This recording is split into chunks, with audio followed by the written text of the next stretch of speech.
सिवान जी, लगातार आप जब से जाप का मतलब शुरुआत को तब से आप घूम रहे थे जाप के लिए, और टिकट के सबसे बड़े प्रबल दावेदार थे सिवान से, फिर भी आपको टिकट नहीं मिला, इसके बारे में क्या कहना चाहिए? सबसे पहले मैं आपके न्यूज़ चैनल के माध्यम से सारे लोगों को, सिवान वासियों को, बिहार वासियों को और आपको, आपके न्यूज़ चैनल को धन्यवाद देता हूं। आपसे मैं स्पष्ट कर दे रहा हूं कि जब जन अधिकार पार्टी का विस्तार हुआ था तो हमारे सिवान में 3 से 4 लोग जन अधिकार पार्टी से जुड़े थे। जुड़े ज़रूर थे, लेकिन हमारे पार्टी का विस्तार उस तरह से नहीं हुआ था कि लोगों तक ये मैसेज पहुंच सके कि जन अधिकार पार्टी सिवान में है। पहली बार हमने जब राजद का दामन छोड़ा था और जन अधिकार पार्टी का दामन थामा था आदरणीय पप्पू यादव जी की पार्टी, उस वक्त जन अधिकार पार्टी को कोई नहीं जानता था। ये कहने वाली बात नहीं है, ये सारे सिवान की जनता जानती है कि पप्पू यादव के विचारधारा को देख के, उनकी नीति और रणनीति को देख के बिहार में सारे नेताओं से उनकी रणनीति अलग थी। गरीब से लोगों की सहायता से लेके, शिक्षा से लेके, स्वास्थ्य से लेके, महिला सुरक्षा से लेके, रोजगार से लेके, सबसे पहले उनका आवाज़ निकलता था पूरे बिहार में। जब हम पार्टी ज्वाइन किए थे तो इस पार्टी में काफ़ी उम्मीद लगा के ज्वाइनिंग किए थे। इस पार्टी में 3 लोग थे तो इस पार्टी का कोई नाम नहीं जानता था। उस वक्त हम पार्टी पे कोई धरना होता था, कोई रोड मार्च होता था, कोई पैदल मार्च, हम लोग किसी तरह का अन्य तरह का धरना करते थे तो उस वक्त कोई लोग नहीं था।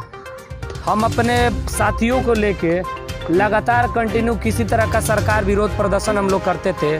कोई भी बिल को लेके, कोई भी महिला को लेके, स्वास्थ्य को लेके, सुरक्षा को लेके हम रोड पे निकलते थे अपने साथियों को लेके। एक सफल कराने के लिए पटना से हमारे पदाधिकारी, सीनियर नेता लोग, ऊपर अधिकारी के ऊपर के नेता लोग फ़ोन करता था कि गुफरान साहब सिवान में ये धरना है, अच्छे से उसको सफल करना है।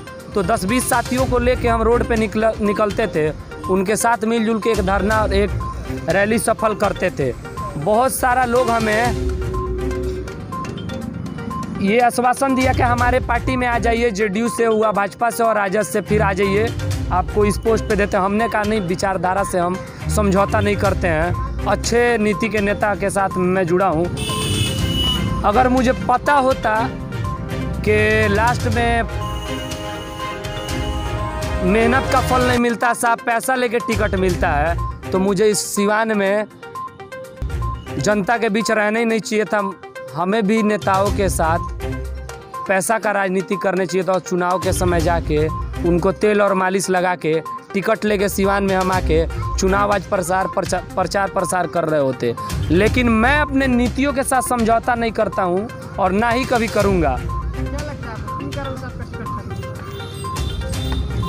आपको कारण क्या बताया सर? इसमें हमारे नेता का कहना था कि हमारे पार्टी से जो लोग भी जुड़े हैं, चुनाव का समय आते ही सारे लोग पार्टी में आते हैं, नए नए चेहरे आते हैं टिकट के लिए, लेकिन हम इस चीज़ को नकारते हैं। उनको टिकट नहीं मिलेगा। हमारे टीम में पुराने लोग जितने, उनको टिकट, और युवाओं को 80% पप्पू यादव द्वारा ये आश्वासन दिया गया था कि 80% युवाओं को टिकट दिया जाएगा।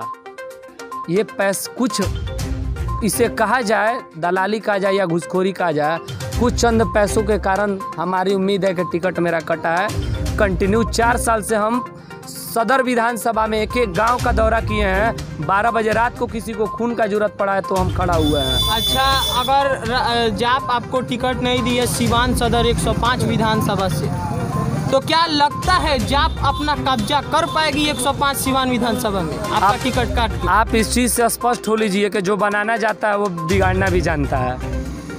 जब 3 लोग था पार्टी में, जब 3 लोग से हम मेहनत करके पार्टी को ज़मीन से आसमान तक ले जा सकते हैं, तो फिर कैपेसिटी रखते हैं, क्षमता रखते हैं कि आसमान से ज़मीन तक लाने का। क्या आपका कहना है कि अगर आपको जाप टिकट नहीं दी है तो आप जाप का सपोर्ट नहीं करेंगे?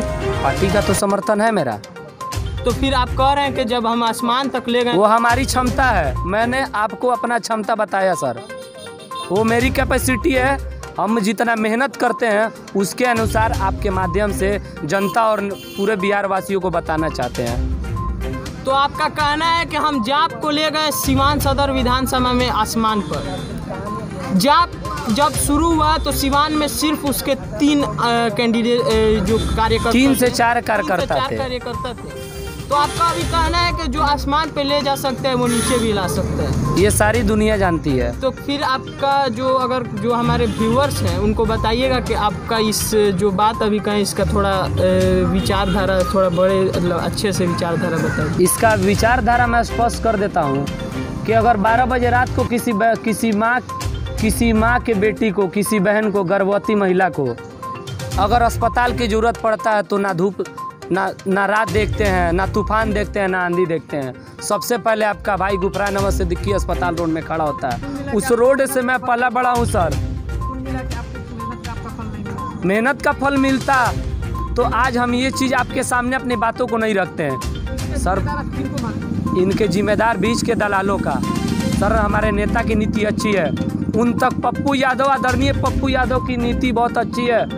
उनके बीच में जो हमारे कुछ नेता हैं जिनके माध्यम से उनके पास मैसेज आता है, हो सके वो अपने डर से कहें या अपने फ़ायदे के लिए हो सकता है मेरे टिकट काटने की साजिश रचा उन्होंने। सर बैकग्राउंड जिसका नहीं है वो सिवान विधानसभा का नामांकन करा के चुनाव लड़ने जा रहा है। कभी उसके परिवार से कोई मुखिया वार्ड का चुनाव नहीं लड़ा हो, वो विधानसभा का नामांकन करा के चुनाव प्रचार कर रहा है। वोट कटवा हम नहीं है सर। अगर वोट कटवा की बात होती तो हम भी आज 2-2 पार्टी ऑफर दे रहा था। अपने सिद्धांत से समझौता नहीं करते हैं। 2-2 पार्टी हमको जजपा और वीआईपी पार्टी टिकट दे रहा था, चुनाव नहीं लड़े, नकारे के हम अपने सिद्धांत से समझौता नहीं कर सकते हैं।